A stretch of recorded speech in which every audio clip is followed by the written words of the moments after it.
আসসালামু আলাইকুম। প্রিয় বাংলাদেশ, আজ কারামুক্ত। পুরো বাংলাদেশটাকেই বিগত 15 বছর ধরে বন্দি করে ফেলা হয়েছিল। আয়নাঘর মুক্ত আজ আমাদের প্রিয় বাংলাদেশ।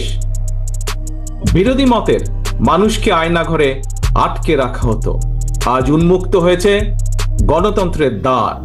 আজ মুক্ত, স্বাধীন প্রিয় বাংলাদেশ। প্রিয় বাংলাদেশের সাহসী ছাত্র জনতাকে বিরচিত অভিনন্দন। প্রিয় দেশবাসী, আপনাদের ঐক্যবদ্ধ আন্দোলনে গণহত্যাকারী হাসিনা দেশ ছেড়ে পালিয়েছে। প্রমাণ হয়েছে আবারও মুক্তিযুদ্ধের বাংলাদেশ কখনো পরাজয় মানে না, মানতে পারে না এবং মানবে না। বাংলাদেশের পক্ষের শক্তি ঐক্যবদ্ধ থাকলে কোনো অপশক্তি বাংলাদেশকে দমিয়ে রাখতে পারবে না ইনশাআল্লাহ।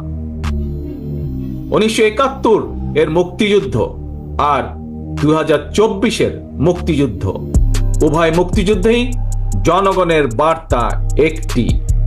কি সেটি? সেই বার্তা হলো, শর্ত দিয়ে স্বাধীনতা হয় না। স্বাধীনতা প্রিয় জনগণ, স্বাধীনতা অর্জন কিংবা স্বাধীনতা রক্ষায় কোনো শর্ত মানে না, মানতে রাজি না। গণহত্যাকারী স্বৈরাচারী হাসিনা পালিয়ে যাবার পরে বাংলাদেশ থেকে, প্রিয় বাংলাদেশ থেকে আমি যত মানুষের সাথে কথা বলেছি, প্রতিটি মানুষ অনুভূতি প্রকাশের প্রথম উচ্চারণ ছিল, বাংলাদেশ স্বাধীন হয়েছে। স্বাধীন বাংলাদেশ থেকে বলছি।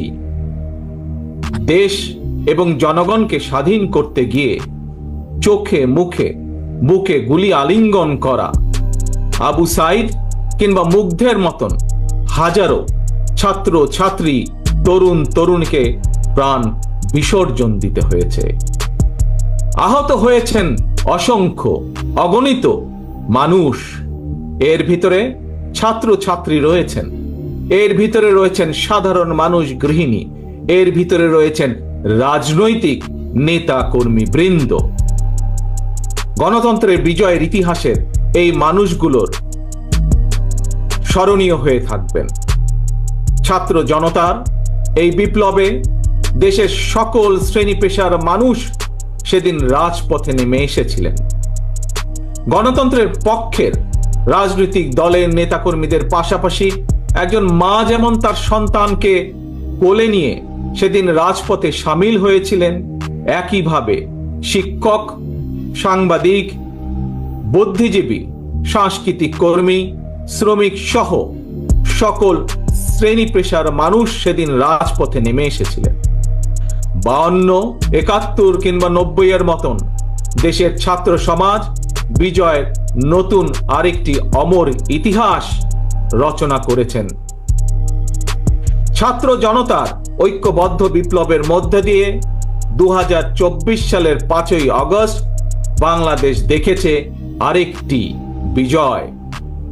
আমি বিএনপি সহ গণতান্ত্রিক আমি প্রতিটি রাজনৈতিক দলের পক্ষ থেকে দলমত নির্বিশেষে অভিনন্দন জানাই বাংলাদেশের বীর জনতাকে।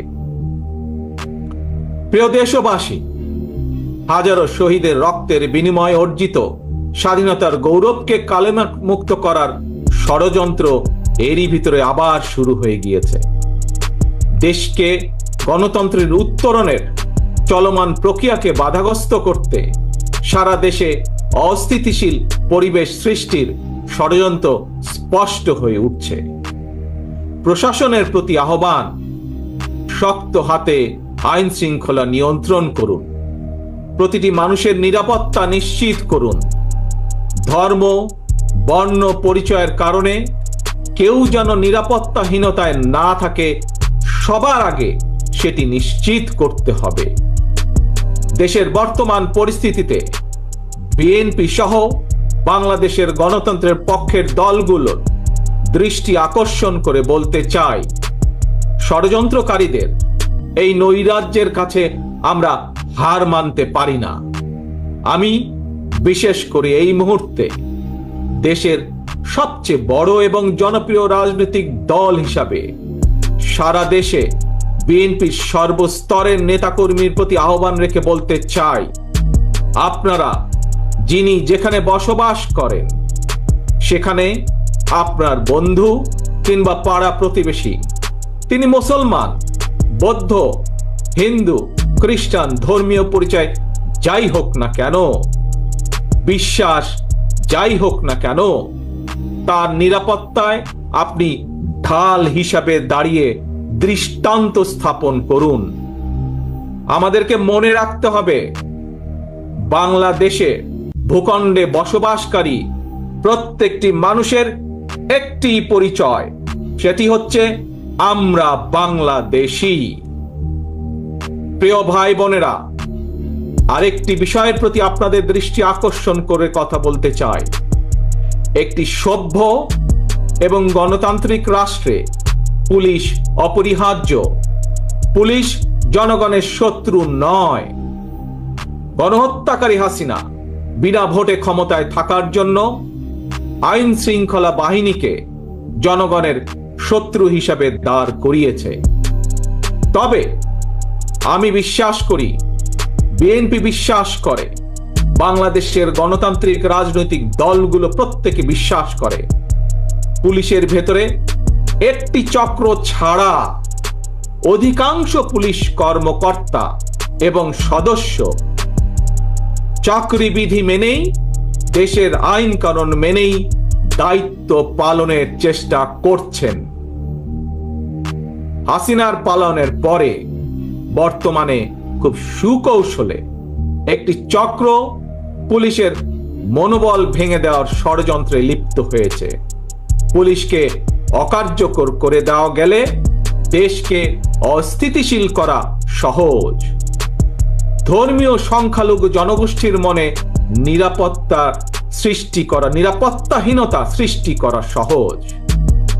অস্থিতিশীলকারীদের আমি হুঁশিয়ার করে দিয়ে বলতে চাই, পুলিশ কিংবা ধর্মীয় সংখ্যালঘু জনগোষ্ঠী আজ থেকে, এই মুহূর্ত থেকে হামলা কিংবা নৈরাজ্য বন্ধ করুন।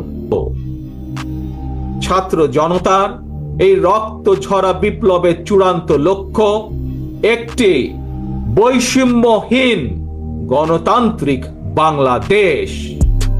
তাই বিপ্লবের লক্ষ্য বাস্তবায়নে দ্রুততম সময়ের মধ্যে জাতীয় নির্বাচন অনুষ্ঠান করতে হবে। দ্রুততম সময়ের মধ্যে জনগণের ভোটে নির্বাচিত প্রতিনিধিদের কাছে ক্ষমতা হস্তান্তর করতে হবে। স্বৈরাচার হাসিনা পতনের রক্তরঞ্জিত বিপ্লবকে সার্থক এবং সফল করে আসুন নাগরিক হিসাবে আমরা আরো দায়িত্বশীল আচরণ করি। বিভেদ, বিরোধ, হিংসা, প্রতিহিংসা নয়। আসুন সবাই মিলে রাষ্ট্র এবং সমাজে মুক্তিযুদ্ধের মূল মন্ত্র সাম্য, মানবিক মর্যাদা, সামাজিক সুবিচার প্রতিষ্ঠা করার শপথ গ্রহণ করি। নতুন প্রজন্মের জন্য একটি দুর্নীতিমুক্ত এবং জবাবদিহিমূলক একটি নিরাপদ গণতান্ত্রিক বাংলাদেশ আমরা গড়ে তোলার সর্বোচ্চ চেষ্টা করি। সর্বশেষে আমি আমার দলের নেতা কর্মী, সমর্থক, শুভাকাঙ্ক্ষীদের উদ্দেশ্যে বলতে চাই, আমরা সকলে ঐক্যবদ্ধ থাকলে তারুণ্যের জন্য যে তারুণ্যর নেতৃত্বে আজ বাংলাদেশের এই বিপ্লব সফল হয়েছে, আমরা সকলে ঐক্যবদ্ধ থাকলে আগামী দিনের বাংলাদেশের জন্য, তারুণ্যের জন্য একটি নিরাপদ ভবিষ্যৎ আমরা গড়তে পারবো ইনশাআল্লাহ।